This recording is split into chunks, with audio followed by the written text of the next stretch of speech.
भारतीय कप्तान Shubman Gill test cricket में शानदार परफॉर्म किया है और शुभमन ने आज आपको बता दें कि वेस्ट इंडीज के खिलाफ दिल्ली के टेस्ट मैच के दूसरे दिन शतक जड़ दिया है और शुभमन गिल ने शतक जड़कर इतिहास रचा है। आपको बता दें कि WTC में रोहित शर्मा का रिकॉर्ड तोड़ा है। शुभमन गिल बने हैं WTC में सबसे ज्यादा शतक जड़ने वाला भारतीय। ये बड़ी खबर है। आपको बता दें कि शुभमन ने भारत की पहली पारी के 130वें ओवर में खेरी पियर के 5वीं गेंद पर 3 रन लेकर अपना 10वां टेस्ट शतक पूरा किया है और शुभमन ने 13 चौके और एक सिक्स की मदद से 176 गेंदों पर अपनी ये सेंचुरी कंप्लीट की है और शुभमन गिल का कप्तान के रूप में 12 पारियों में 5वां टेस्ट शतक है। शुभमन ने ये 5 टेस्ट शतक इस साल बनाए हैं।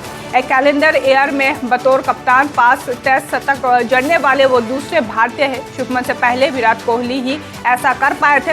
विराट ने 2 बार ये उपलब्धि हासिल की थी। शुभमन गिल अब वर्ल्ड टेस्ट चैंपियनशिप यानी WTC में सबसे ज्यादा शतक जड़ने वाले भारतीय बल्लेबाज बन चुके हैं।